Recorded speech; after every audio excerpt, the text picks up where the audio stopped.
ঘরে আছো গো পূজার মা? হ্যাঁ আছি, বল। এই দেখ না, আমি একটা শাড়ি কিনেছি, সেই গামছা শাড়িগুলো উঠছে না, দেখ কিনেছি। কত টাকা দাম নিয়েছে বলতো? 500 টাকা দাম নিয়েছে। তা আমাকে দেখাতে আসছিস কেন রে? তুই যখন শাড়ি কিনলি দেখাতে গেলি বলেই আমি একটু দেখাতে এলাম। ও, তাহলে দেখ আমি একটা গামলা কিনেছি। কই চ দেখাবি, চ। আয় আয়, দেখি কই তোর গামলা কই। দেখ আমি গামলা কিনেছি, এত বড় গামলা, 600 টাকা দাম নিয়েছে। দেখি গামলাটা। ইয়ে মা, কি ক্যাটক্যাটে রং।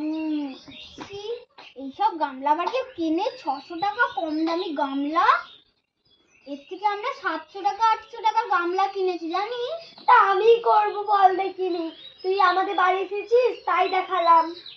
ও, তাহলে আমার বাড়িতে গিয়ে দেখাতে আসতে পারতিস, আমি তোকে দেখাতাম। আমার এত বড় গামলা আছে, একটা স্টিলের, তা প্লাস্টিকের না। আমাদের বাড়ি এলি বলি আমি দেখালাম, আসতে হতো না আমাদের বাড়ি।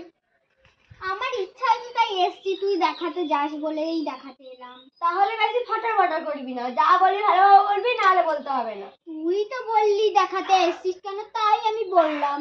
তুই আগে দেখাতে এসেছিস বলে আমিও বললাম, তাহলে আমিও কিনেছি, আমিও তোকে দেখাবো। ভালো হয়েছে। আমিও লিপস্টিক কিনেছি জানিস, 800 টাকা দাম নিয়েছে। আর আমি একটা মেকআপ কিনেছি, আমার সঙ্গী কিনে দিয়েছে মেকআপটা, 10,000 টাকা দাম নিয়েছে।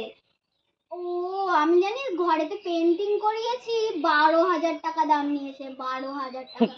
আর একটা বড় গাছ এঁকেছি, ওটা 1400 টাকা নিয়েছে। বাবা!